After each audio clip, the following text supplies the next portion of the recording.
For centuries, poets and philosophers alike have been awestruck by the wondrous beauty of the diverse landscapes of the Middle East. Known as the cradle of civilization, it has provided far-reaching contributions to the annals of Western history. And to the faithful of the Abrahamic religions, Judaism, Christianity, and Islam, it possesses a deep spiritual mystique whose essence is as inspiring as it is timeless. In a quest to illuminate the fascinating cultural, religious, and military backdrop of this region, Joe and Lori are joined by Miles Spencer, author of A Line in the Sand, to examine the possible connection between the places of the ancient Middle East and the possible ancient extraterrestrial theories about them. In his novel, Miles traces the route taken by legendary T.E. Lawrence during World War I and ponders the picturesque enchantment of the desert countries of Saudi Arabia, Israel, and Syria. He further expounds on how some places such as Wadi Rum in Jordan, being unchanged over the centuries, possess an otherworldly quality that can make any imaginative person think of it as resembling another planet. But more than just natural grandeur, the Middle East holds some of the most enigmatical archaeological treasures on Earth, ones that have intrigued explorers to ask how they were built and why. With it being the land of the Bible and the Quran, it is a region like no other, with holy sites of different faiths all existing side by side, accentuating their complex pasts. Whether it is biblical and interfaith traditions or the idea of ancient aliens, discussions of the Middle East are both thought-provoking and educative. Join us as we share the perspectives of someone who has walked the terrain that is home to humanity's most enduring wonders, and don't forget to subscribe.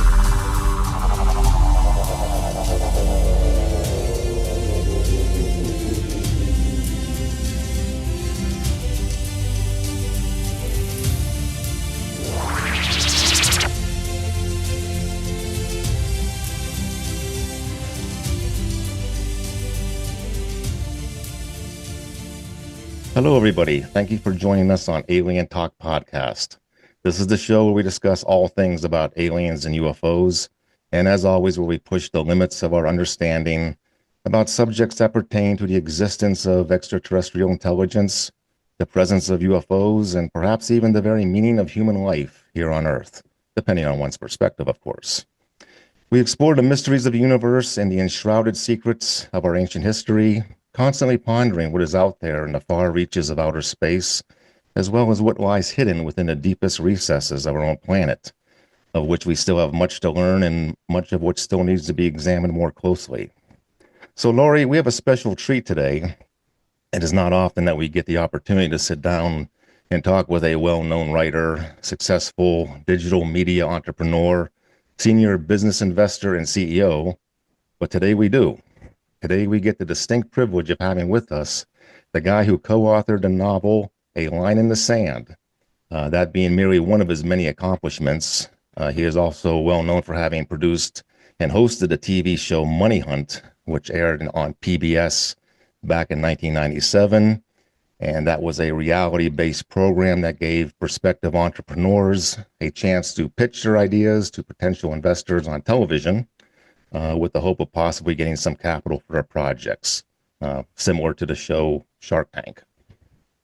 Yeah, that's right. And our guest today is Miles Spencer, who some of you may remember seeing on the TV show Money Hunt, as Joe just said, but that actually ran from 1997 to 2004. And he was also a venture principal at Capital Express, which is now Register.com, an internet pioneering investment company. And he has been a business mentor for people in the tech industry for over 30 years. So like you said, Joe, he has also co-written an adventure novel with Wells Jones called A Line in the Sand. It is about two friends who embark on an excursion through parts of the Middle East that retrace the journey taken by none other than the legendary T.E. Lawrence, also known as Lawrence of Arabia. And it was published just last year in 2024 and is available on Amazon, both in paperback and on Kindle. So, Miles, I hope we did you enough justice with our quick intro there. And I can't help but feel that we may have missed mentioning something. Anyway, it's truly an honor to have you here with us on Alien Talk Podcast. So thank you for taking the time.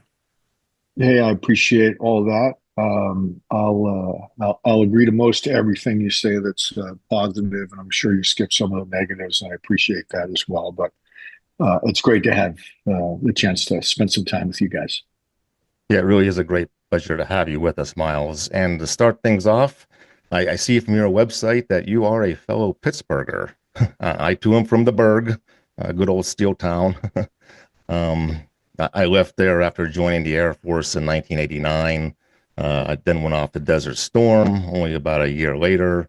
I then went back home to Pittsburgh to be reassigned to a reserve unit out by Greater Pitt International Airport. I finished my bachelor's degree in Pittsburgh and I went back to active duty to become a commissioned officer in 1995.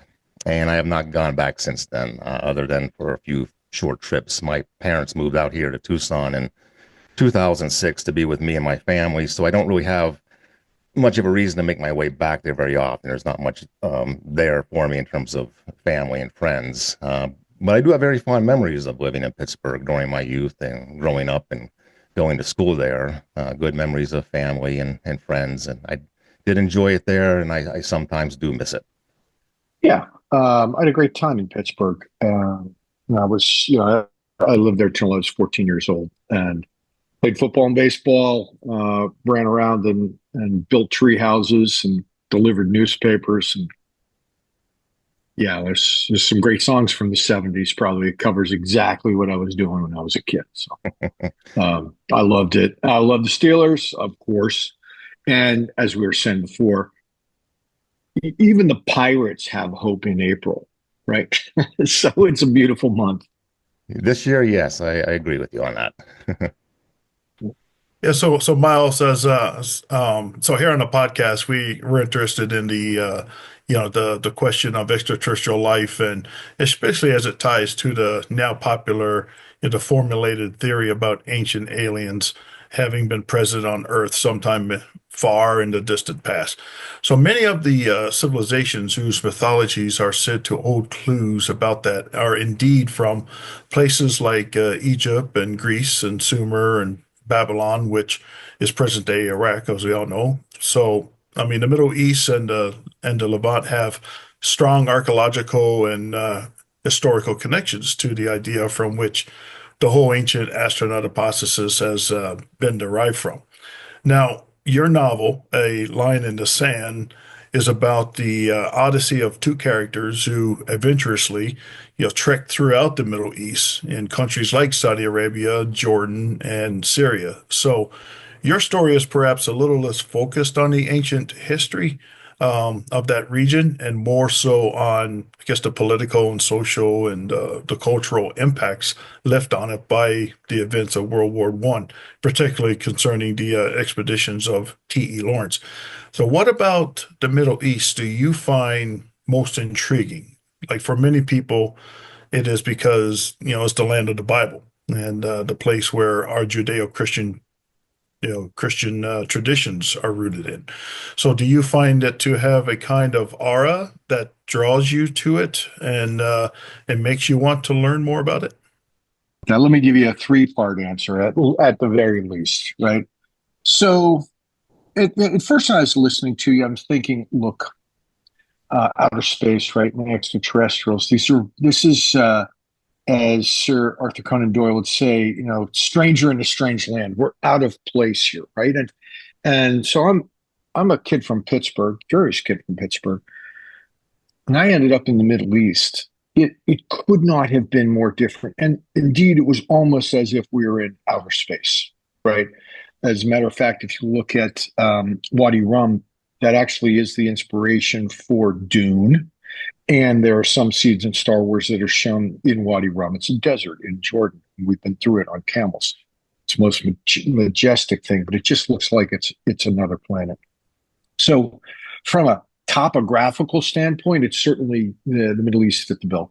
I've been to places like Giza in Egypt and read the cartouches there. I've been to Nazca Lines, actually, in Peru, which is another place where if you've seen the rock formations there, you say to yourself, or I say to myself, there is just no way this was done by regular old humans on their own on Earth.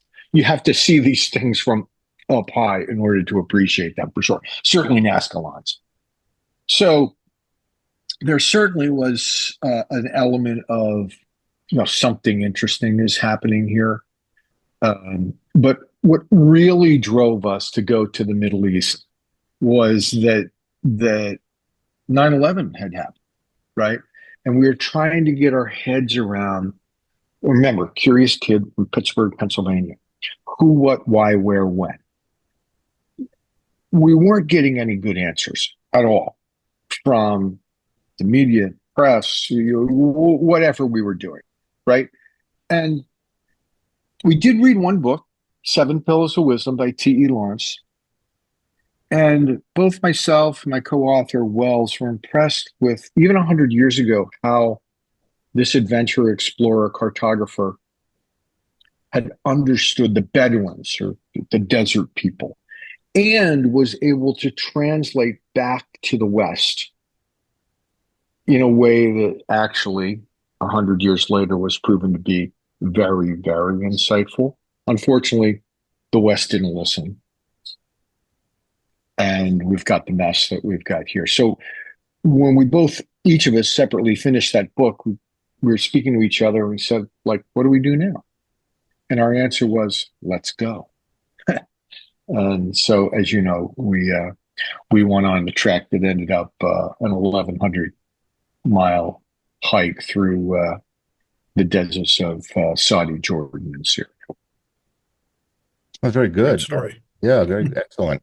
So, I have also been to the Arab world on a number of occasions throughout the 1990s, being deployed to Operations Desert Storm and Southern Watch. I got to go to Saudi Arabia, Kuwait, Bahrain, Egypt, and some other countries.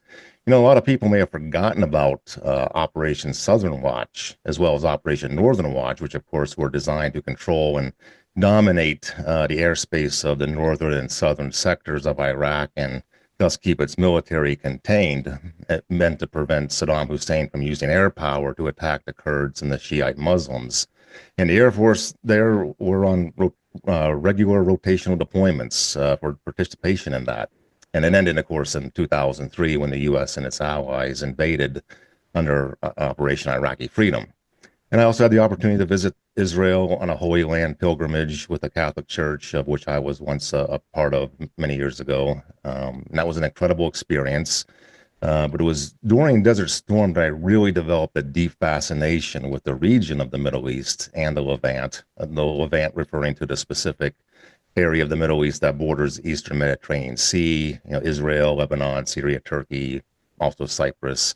And like you guys said, it is, different from the West, and it's almost like a different world. As you mentioned, Miles, they've shot a lot of scenes for Star Wars in the desert areas of Saudi, UAE, Tunisia. But it's a place where we get the stories of the Bible as well. And so much of it has shaped Western religious practices and dogmas for over 2,000 years. And as it was, I did a whole lot of reading over there. One of the things I read was Michael Yarley's biography of T.E. Lawrence and about his unique role. Like, as you said, he's an intelligence officer and a liaison with the Arabs, and he had a unique way of connecting with the Bedouin people. And they were involved in uprisings against the Turks during World War I. Eventually, it brought about the end of the Ottoman Empire. But something else I read was the Bible, the entire Bible. And I just became extremely intrigued with the whole diverse and complex and remarkable history of the place, of the Middle East, especially with how it is so connected with all of our understanding and beliefs about, the scripture. All the stories that I learned about growing up as a Christian happened there, about Moses and Solomon and Nebuchadnezzar and all the Old Testament prophets, Jesus and the apostles, and so many literary and historical figures throughout the Crusades and the Byzantine Empire. And to me, it was just very enthralling to come up close to the place where so many people's faith seem to have originated. And the Middle East really does have a special mystique to it. So, Miles, it seems like you would agree with me on that. So, what it really kind of inspired you to write the novel about, about the time of T.E. Lawrence's experience there? Well, um, we really went on a mission of understanding. Remember, who, what, why, where, when, right? Weren't getting any answers. Let's go ourselves. And you mentioned religion and the beliefs in common. Well, we're in a place called Magar al Shia. This is in the northwest quadrant of Saudi. It doesn't get a lot of foot traffic, I'll tell you that. No, I fall. But we were with our Yeah, it's like the surface of the moon. we were with our guide named Ali. They're all named Ali. And he's very animated at this architectural dig, this archaeological dig. And it's going on and on. It's like, Magar Shea, Musa Shea, Ibrahim, Hezron. Hold on a second. I went to church in Sewickley, actually, not in Beaver, but in Sewickley, PA. And are you saying Moses and Hagar and Ezra and Abraham? And these are all from the Bible. And Ali says, yes, they are. They're also from the Quran. And just on a whim, we had a sat phone. So, all right, let's call my buddy in Tel Aviv. And so we called him. He's a Talmudic scholar. I say, I'm going to read 12 prophets to you that we're talking about here. Tell me how many you got. We want 12 for 12 that are in the Torah. And so in that moment, I recognized the depth and the breadth of my ignorance coming out of Pittsburgh, PA, one religion, Christianity. We got the stories, we got the prophets. This must be it, right? And in reality, we have so much in common with the other religions of the desert. The differences are actually very slender. Now, there are folks that make those slender differences into something worth fighting about or worth what they think is worth fighting about. But in reality, I was shocked at myself, but I was also comforted in that we have so much in common. And that was one of the pieces of understanding that we wanted to bring back to the West, like Lawrence had done 100 years ago. And that was the genesis. Well, I'm jealous of both of you. I have never been to the Middle East, but would love to go someday, of course, maybe after the tensions have settled down over there. But I've been to the Mexican Riviera and, the Yucatan to see the pyramid of Cococan and to Northern Europe and been to Stonehenge and, hope to be visiting the Mediterranean, sometime next year. But I think it would be great to visit all of those famous lands of the Bible. Would love to get there someday. But anyway, Miles, Joe and I also just recently published a historical science fiction novel that begins in the ancient Egypt, and then the storyline then picks up in the relatively modern day world of 1947, the same year as the Roswell incident.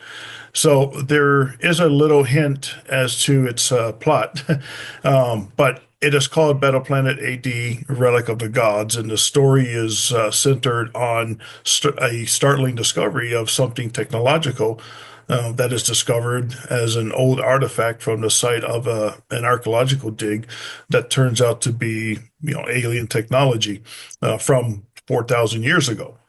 So it is a book that is based on the ancient alien hypothesis, and it is set in the Middle East. So, Miles, we know that the three dominant monotheistic religions of the world, Judaism, Christianity, and Islam, what they call the Abrahamic faiths, all got their start in the Middle East. As you said, there are like similarities because they all come from the same Father Abraham.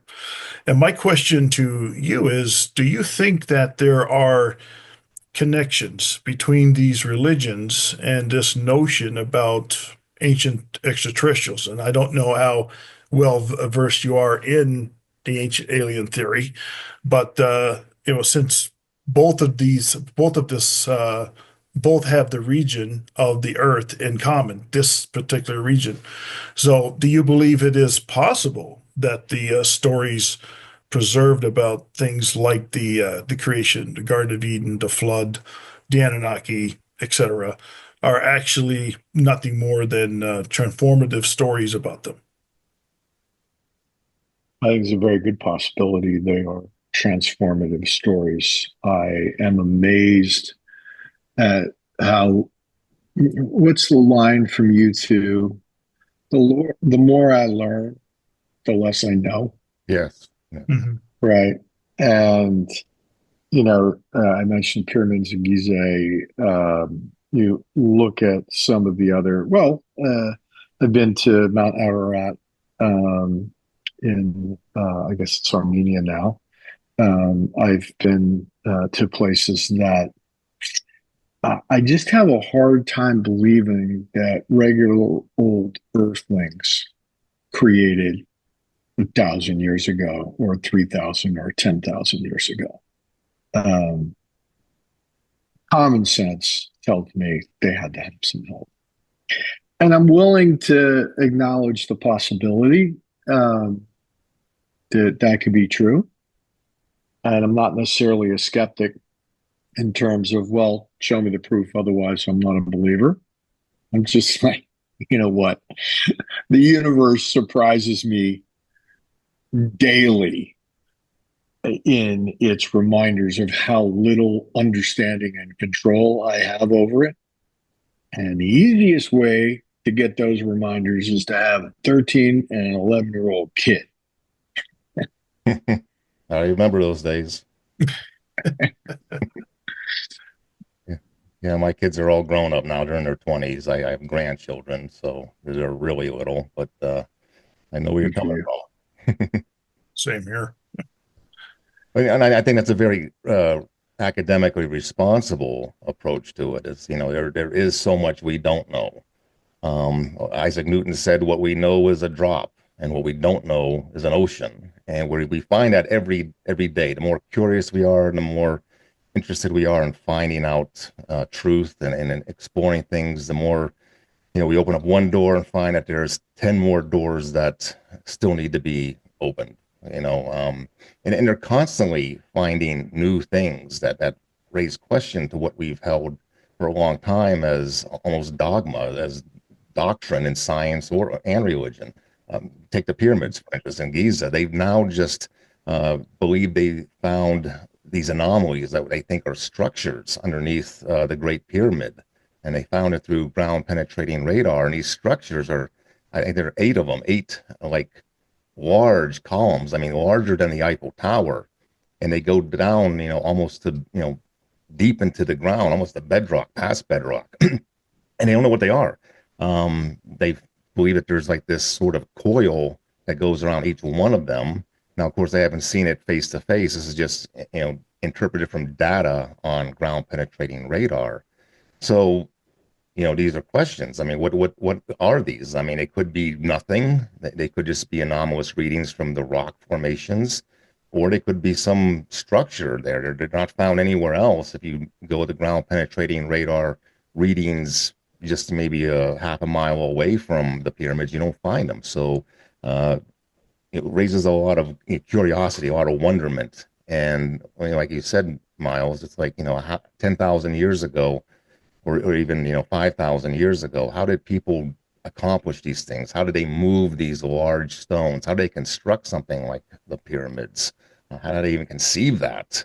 We would have a difficult time constructing those things today, or conceiving of them today. And yet we're saying that, people before the time of even computers, or, the ability to create the art and designs that, work that we have today, were able to conceptualize this in their minds and then build it and make it last for, how many millennia now, right? Right. Yep. Well, with your travels to Egypt, Miles, you saw the pyramids of Giza, right? I did. What are they like up close? I'd like to visit there someday. One of my bucket lists. Yeah, awesome. Even just the stones at the base are practically unscalable. Now, I have friends that climbed back in the day before they shut that all down.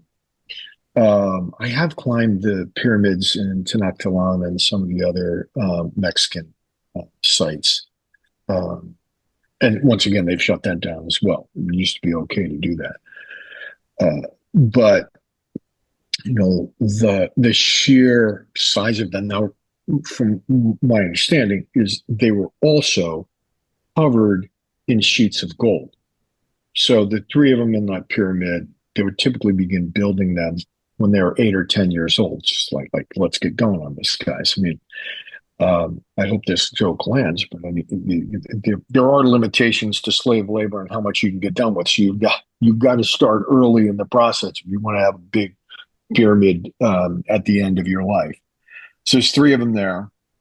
I was really impressed, not so much with the architecture of the outside, but what was going on inside. I went into some of the tombs that were publicly available.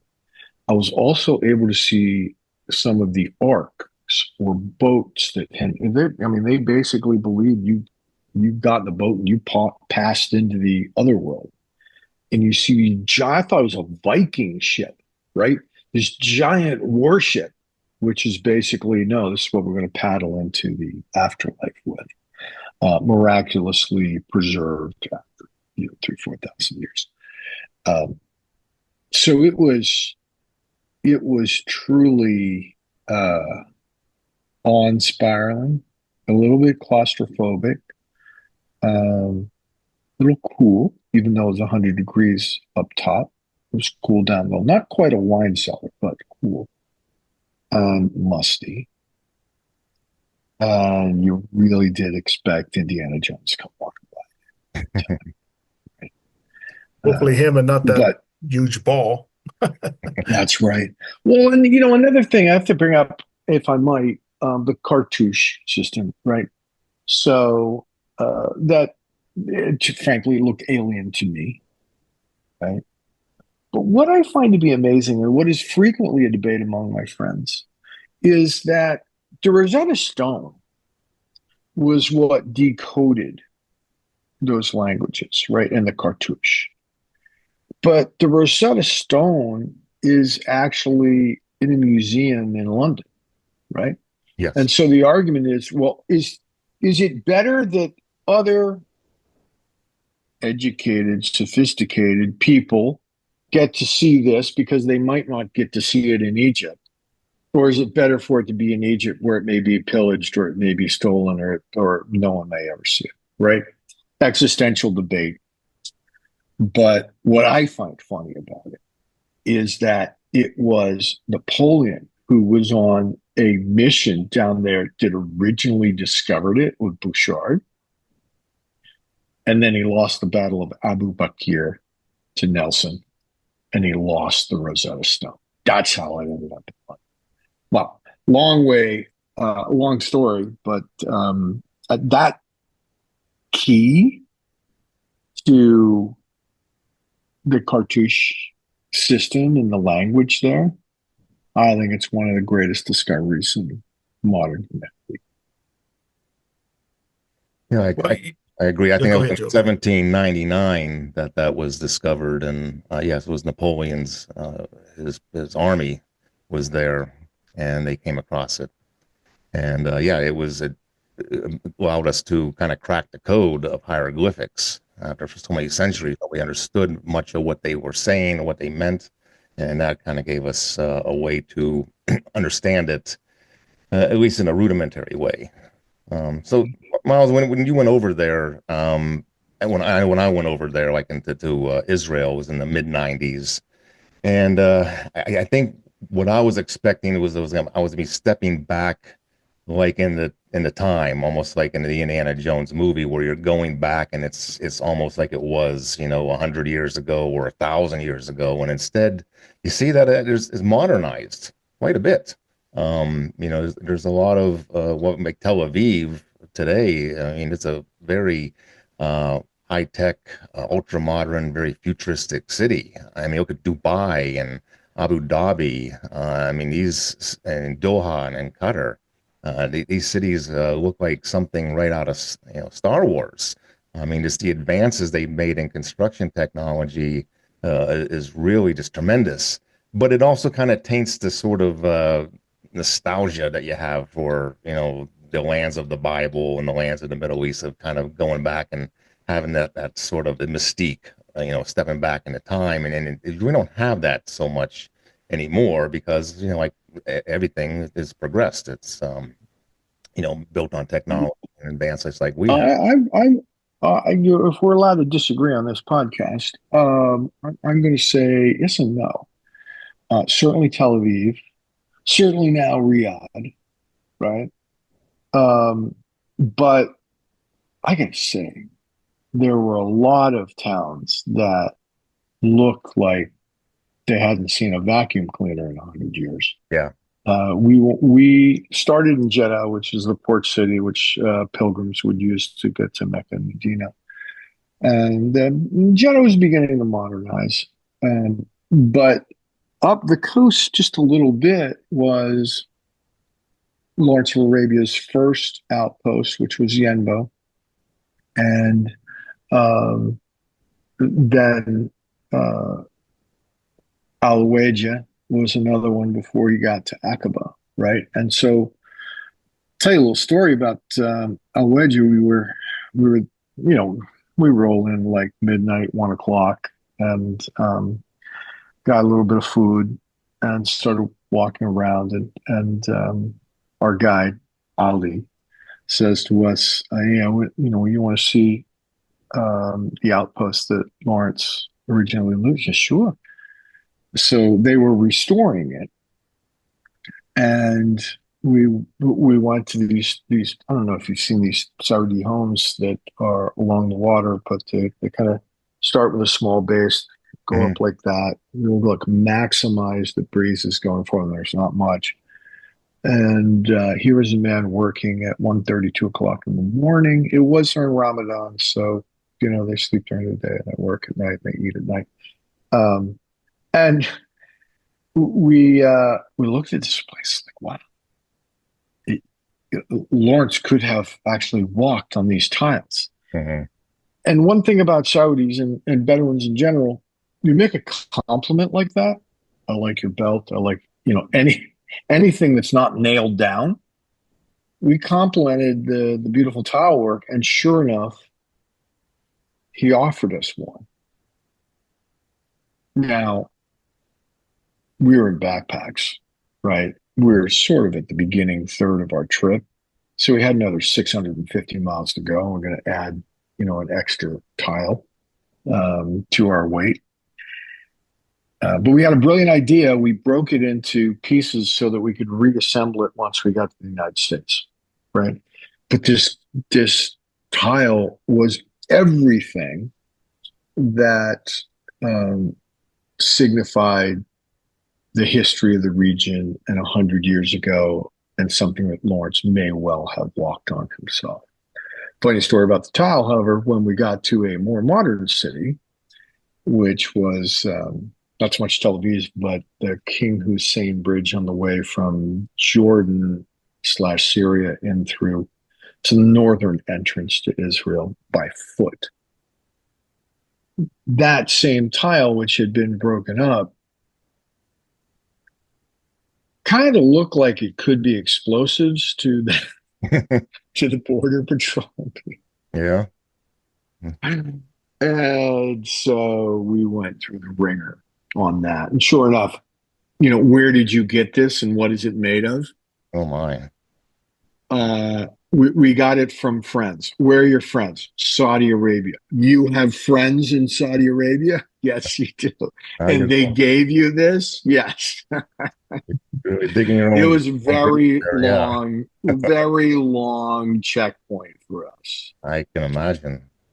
But we got it home. Oh. We got it home. It's almost similar to a story we have in our novel. But so with your travels over there, then did you hear any folklore, or did the people of that time over there, did they mention anything about something in their ancient past, stories that maybe different or what we haven't heard over here yet that might be connected to their gods or their gods, possibly PTs or anything weird like that Well, pique your certainly we interest? had a conversation that comes to mind. Again, we're in Wadi Rum, we're on Camel, we're basically camping, and you want to see stars.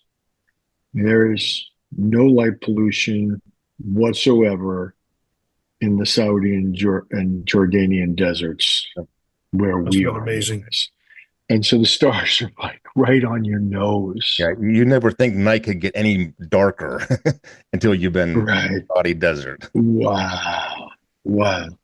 And so, we began to have these conversations with, now this is a separate guide in Jordan, and his name was Ali. And, um, he matter of factly believed that with stars being that close,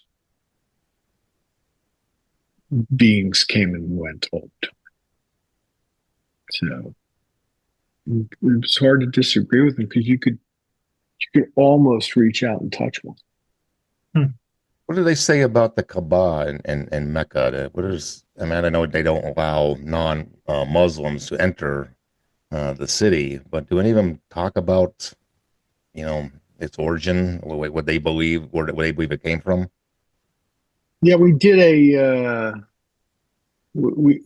a Christians tour of the Kaaba and Mecca. So we got to be quite friendly with one of the highly praised princes there that managed Mecca and Medina. He was also the mayor of Jeddah, and his chief of staff, this guy by the name of Khalid, who was also a photographer.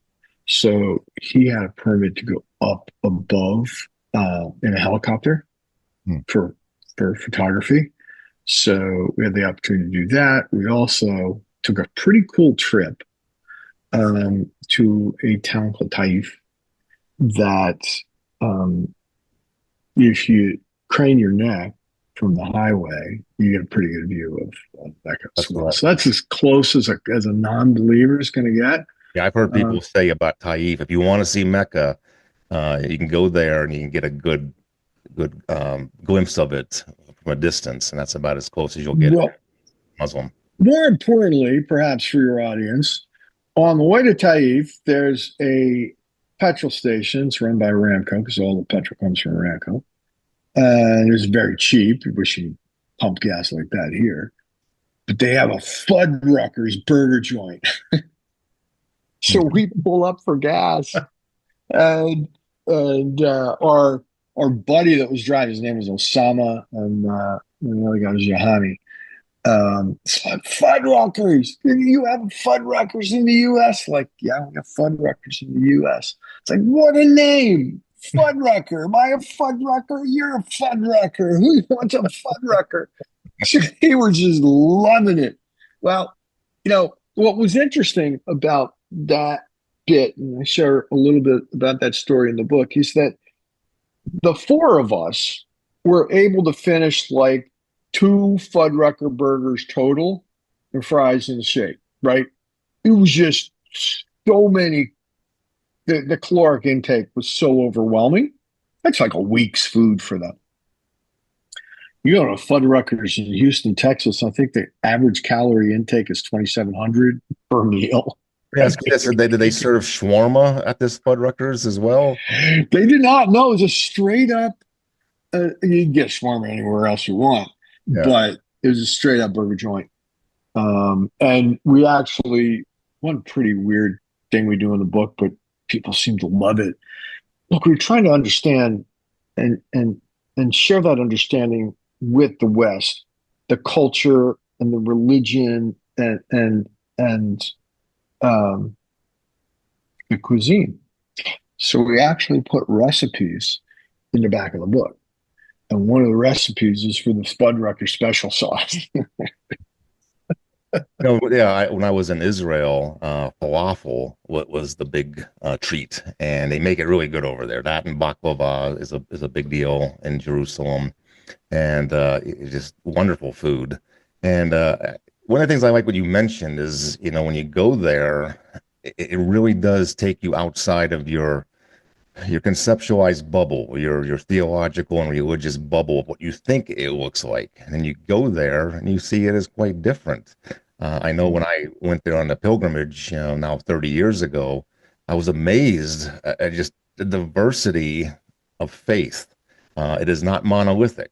And that's one thing that you learn by going over there is that, the Christian upbringing that you have, we tend to get a more one-dimensional view of it, from the way it's talked to us from the Bible, and all these things happen in the Holy Land, and then you go there and you're like, well, what are these things? What is this? I mean, there are mosques, places that are significant to Christians are also significant to Muslims. In fact, the site where Jesus is believed to have ascended into heaven on the Mount of Olives.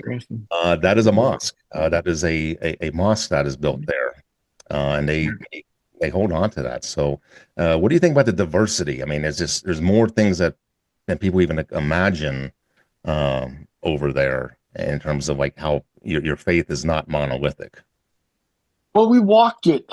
You mentioned Tel Aviv, which you spent some time in, but we spent most of our time in Jerusalem, and that is the epicenter of all three of these religions. And we left the King David Hotel, and the concierge there warned us, "Watch out! There's a Muslim quarter, and there's an Armenian quarter, and you're much safer in staying out of those." Yeah. And then they looked at our passport and looked at the stamps and said, "Oh, never mind."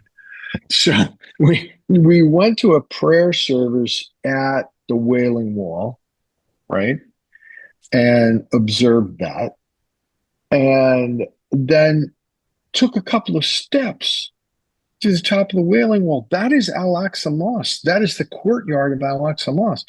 It's all built upon Knights Templar, King Solomon's temple, or at least a legend of that.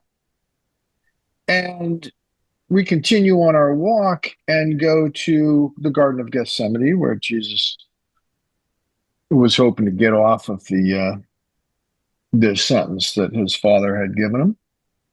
And also climbed the Mount of Olives, went to Golgotha, went to Calvary as well. And that entire walk took us 20 minutes.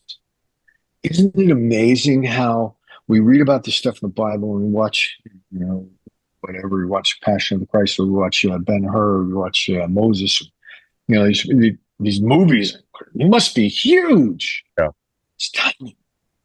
It's tiny little village, and you get all these different cultures and all these different religions basically living on top of each other. And I will say this, for many thousands of years, they've lived on top of and next to each other without a lot of strife. They figured out how to make it work until recently. People don't realize that, like, the old city Jerusalem is only 1 square mile. It is actually not very big at all. And I used to think like Bethlehem and Jerusalem, that was really far distance, like a day's journey. It's a 10-minute drive, if that. It's like 7 miles away from Jerusalem. So, that puts in perspective. It's like you don't realize this, that like, wow, this journey to Bethlehem. Well, really, it's just a quick ride. It's like going to the mall. Walk. They went out for bread. Well, that's like the story of the Exodus out of Egypt into the Promised Land. It was 40 years in the wilderness that God made the Israelites wander. And if you look on Google Maps, it's a 6-day journey just walking. So, right, a lot of wrong turns, and to walk around that neighborhood for 40 years and find the one place that didn't have any oil is truly exceptional. Yeah. Definitely. But that's where the Dome of the Rock is too, right? So, Jesus ascended on the Mount of Olives, and I think that's where the Muslims believe that Muhammad ascended from. That is Al-Aqsa Mosque, the Dome of the Rock. He ascended into heaven from there. So that Umayyad Mosque, which is in Damascus, is another holy site in Islam. Of course, Mecca and Medina. An interesting story about the Umayyad Mosque. We did go up to Damascus. Again, there's not a lot of foot traffic, at least from Westerners there. There was, you were there just before us, Joseph, but we're basically there when a civil war was cooking in Lebanon and Syria, one of several. So we saw tanks with their turrets spinning more than once, and that's not a fun thing to see when you're on the wrong side of it. But when we get to Umayyad Mosque, we realize that the head of is it Joseph of Arimathea? One of the prophets is actually buried in Umayyad Mosque. So why do you have a Christian? Why do you have a Christian prophet here? Yeah, really. It's like, well, fine. One of the things I found It hasn't always.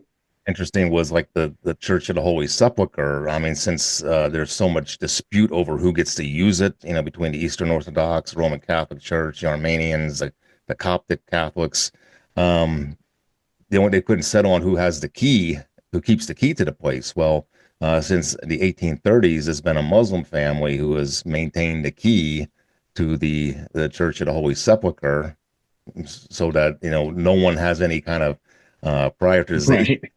We can't have any favoritism. So it's like we give it to somebody who's a third party, disinterested entity who holds the key.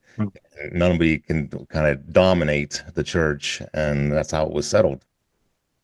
It was John the Baptist, by the way, who said this in Umayyad Mosque. And how do you prove something from a couple thousand years ago? Well, the Pope showed up and said, yes, I think it's true. So John Paul was actually in Damascus and he signed off on it. So there you go. Might be.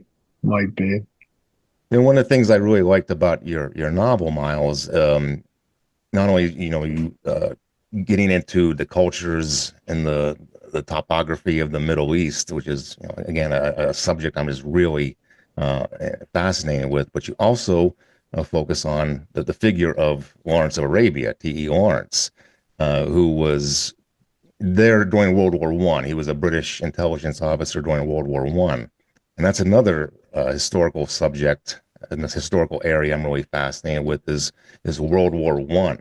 And I was just wondering what are your thoughts on that era of history of World War I? To me, I think it's really interesting because it's like the transition into modern warfare. It's kind of the breach between the way they fought wars under Napoleon and then say the Austro-Hungarian War and the Franco-Prussian Wars and modern warfare. You see that transition of the old way, and then they're also getting kind of mechanized with weapons that didn't exist before. And of course, in the Middle East, these Arab Bedouins had never seen this, so they were really offset, tactically, because they didn't have this mechanized kind of military, and they were fighting the Turks, who were starting to get a little bit on the cutting edge of it at that time. So, I mean, are you like a World War I buff like I am? Well, I certainly am a Lawrence buff. Probably read 30, 40 books on or about Lawrence. And, you mentioned basically guerrilla warfare, which technically the name comes from Spain, but Lawrence certainly perfected it. Attack and disappear as if a vapor into the desert. And so the Turks are defending basically a railway from Medina all the way back up to Constantinople, Istanbul. And so Lawrence and the Arab tribes that he had pulled together always knew where the Turks would be, right? Right. And they would, and look, they purposely would not knock the railroad out.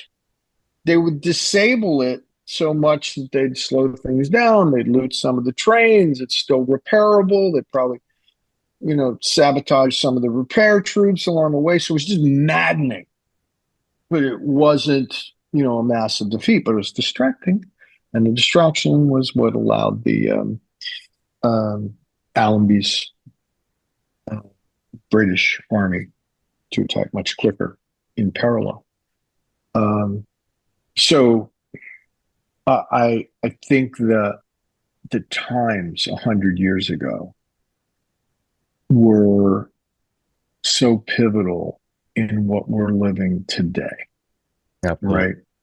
I sort of sum it up as middle-aged white men in private clubs in London and Paris making up rules and drawing lines in the sand that seemed like a good idea at the time and have really screwed us up 100 years later. Yes. Ergo, the name of the book. Right. Yeah. That's good. You're saying that's what we get a lot of these, concepts that exist today, political concepts, the Balfour Declaration, the Sykes-Picot agreement that made the boundaries that we have of Transjordan, of course, now it's just called Jordan, in Iraq and Saudi Arabia, and those lines exist because of World War One, and that's why I just find it very fascinating. And in reading about the life of T.E. Lawrence, it just really drew me into it. I was like, I would have loved to visit the Middle East back then, 100 years ago, before it ever came to Right. the age, and really see what it was like stepping back into time. Like looking at old film footage of Palestine from the 1920s, and like looking at it, like that is really interesting. It's like you really are going back 1,000 years, and it's just an interesting excursion. And I would have loved to have been there at that time. So, yeah. You mentioned Balfour and you mentioned Sykes-Picot. There's a third agreement. Were you aware of the Faisal Weitzman letter? I did hear about that one. Right. So we cover it in the book, but this is wild. This is American Lowell Thomas, right? He's the videographer. He'd been sent to Europe to get some good stories. Like, there's no good stories here. It's trench warfare. It's horrible. Everyone's dying. Like, all right, keep going. Go check in on Allenby, right? And he meets T.E. Lawrence. And T.E. Lawrence and Lowell Thomas engineer this meeting intent with Faisal, who at the time basically represented, the holy. They were the Hashemites. They were the protectors of the holy shrines, right? Right. And so they basically signed for Islam. Chaim Weizmann is in the middle of agitating for a Jewish state in Palestine, right? They all get together in a tent. And there's an agreement that comes out of it. This is Lawrence, right? And it basically went something like this. Hey, the British have promised us, the Arabs, that if we help them out and get to Damascus first, we're going to have this pan-Arab country from the Crescent, Saudi Arabia, all the way up to the Levant. And it'll be headquartered in Damascus, this wonderful city. And if the Jews want to settle in Palestine, we're fine with that, assuming the British keep their promises. So, codicil written in the corner, right? If we get all this, you can have that, unless the British are lying. Guess what? Right. Now, Yeah. At the end of the day, Faisal didn't represent Islam for long. Well, he got to be the so- king of Iraq. He got that position. He got the Yeah, he was elected. I mean, he was elected. You do know that he was actually like king of Syria for like 15 minutes. Yeah. And then the French go like, no. We've been here too long. That can't happen. And Gertrude Bell and Percy Cox and some others have been running Mesopotamia for the Brits. Basically said, we can get him elected. really? It's like, yeah, 99%, vote in favor of Faisal. He ends up king of Iraq. Yeah. Yeah. Well, once again, middle-aged white men behaving badly, and a couple of ladies. Richard Bell. And then, of course, the British mandate of Palestine, it went all the way to 1948. And that had that was very rocky and very full of upheavals. Some of them aren't even talked about today, but there were all kinds of problems with that since the end of World War One. And well, I guess they never really stopped, have they? Look, once again, in the rearview mirror, it all seems like we can, figure out what would have been right. So I suppose it seemed like a good idea at the time, back then. But I would only hope that I would have advised, if I was there back then, something slightly different, and something recognizing all the tribes and all the people of the region, just a few. And of course, World War One and World War Two, they were both hellscapes. Just a terrible atrocities, just a terrible epic in our human history. Those two world wars are fascinating. I love reading about them and learning about them. But my gosh, the loss of human life, the loss of human dignity that came out of it. Yes, one would hope that we, don't repeat that. And I know we've taken efforts to prevent something like another world war, but it's been in constant commotion ever since then. So, yeah. I mean, before we wrap this up, I think we kind of want to get back to the idea of extraterrestrials and their possible presence on Earth in the areas of, ancient Sumer, ancient Egypt. Did you happen to get to see Mount Hermon when you were there? I did not. I did not see Mount Hermon. Been to Mount Sinai, and Ararat, but not Mount Hermon. No. Well, I guess Mount Sinai would be kind of in the same kind of genre of is a connection with the spiritual. I did get to see Mount Hermon from the Golan Heights, or up the Galilee. I see it on the other side of the Sea of Galilee. You see the Golan Heights, and beyond that, you can see Mount Hermon. And to me, it just had a real, very alien appearance. It looked like something out of this world. Now, I know, it is a modernized resort area. They have ski trips up there all the time, but that is supposedly, according to the Book of Enoch, where the Watchers descended from heaven and came to Earth. And in the ancient alien theory, this correlates to extraterrestrials descending from space to the Earth. And yeah, I have to say, seeing Mount Hermon was really impressive to me. It gave me the sense of like awe, like mystique, like, that could be from out of this world. And I was wondering, when you saw Mount Sinai, did you get a similar kind of feeling? Oh, very much so. I actually went to St. Catherine's Monastery, which is where the burning bush is, and did make the hike as much of Sinai as they allowed you. And there's this, look, some of it could be, it's first time, right? First time in this region, read these books for so long. I've had this feeling in Cerro and Machu Picchu and in Mexico, in Kilimanjaro, in Egypt, and I'm sorry, in Kenya, in Tanzania.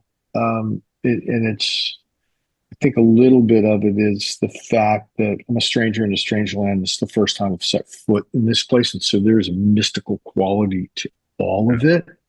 And your mind starts turning and like, no. Yeah.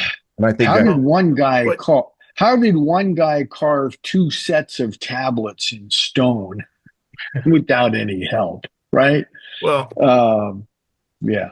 Well, Miles, miracles. I wrote about this in my first book called Littlest to Sin, The Biblical First Contact, and I use Mount Sinai as a perfect example of an extraterrestrial first contact with a human civilization. And being a detective, Joe and I, we really get detailed when it comes to looking at police reports and that sort of thing. So I did the same thing with my history in the Bible and being a preacher for a while, and really dug into it and took it apart. And it's like Job mentioned the book of Enoch, where these angels, these Anunnaki, or possibly more like the Ejiki, that's descended on Mount Hermon. I think that's where Moses in the Bible was actually buried. But on Mount Sinai, God gives the command. You probably remember the story from the Bible, but God gives a command to the Israelites that I'm going to show up and I'm going to reveal myself to you. And on the third day, I want there to be a perimeter put around Mount Sinai. And when I come, I'm going to descend on the mountaintop. And in the traditional view of God, he's a spirit. He's everywhere present. He's all knowing. But in the Bible, the book of Exodus, God on the third day, there's dark clouds, and then from a direction, this large cloud, which is going to be described by ancient people that way, comes and hovers over the Mount Sinai. And then the Bible says, and the Lord descended on Mount Sinai, and smoke and fire came down as he descended on the mountaintop and covered the mountain. And then Moses and 70 of the elders went up and met with the God of Israel. And he was standing inside of this cloud on a paved platform, a paved ramp. And then they ate and drank with the God of Israel. Now, to me, that sounds like an extraterrestrial first contact described by ancient people in their vocabulary at the time, not having the words to describe a cloud as a spaceship or airship or whatever. But why would a spirit descend producing smoke and fire, shaking a mountain, which we look at any SpaceX rocket launch nowadays and or the shuttle, and you see that that's exactly what's being described, I think. What are your thoughts? I think you're bang on. Yeah.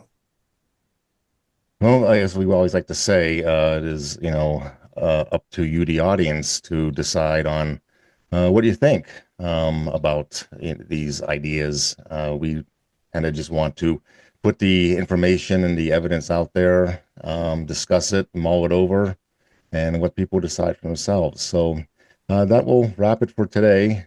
Miles, it was a real honor to have you here. Thank you for taking the time to join us and have this discussion with us, and for sharing your inspiration for your novel for everybody out there. Again, the title is A Line in the Sand. It is available on Amazon and paperback. You can also get it on Kindle.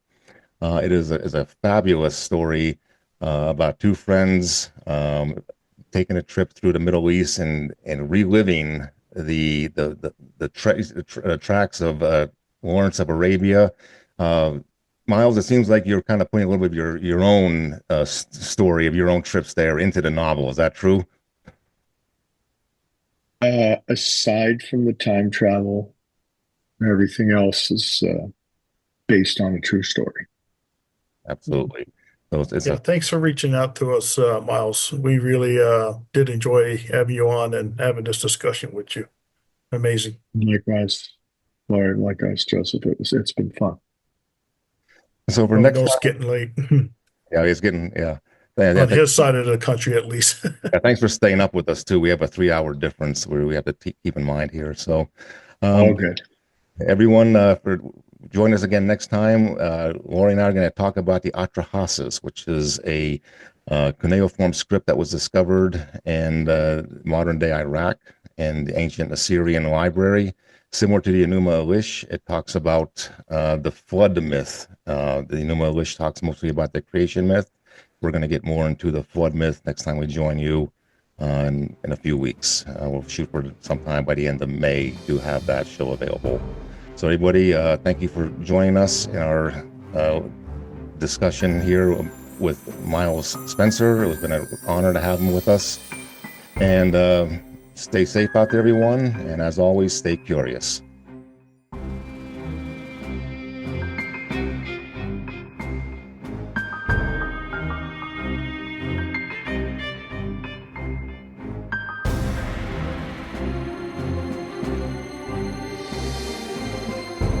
You know the deal. Hit like, share, and subscribe to our channel if you enjoy the content we produce. Thank you, and stay curious. See you next time on Alien Talk Podcast.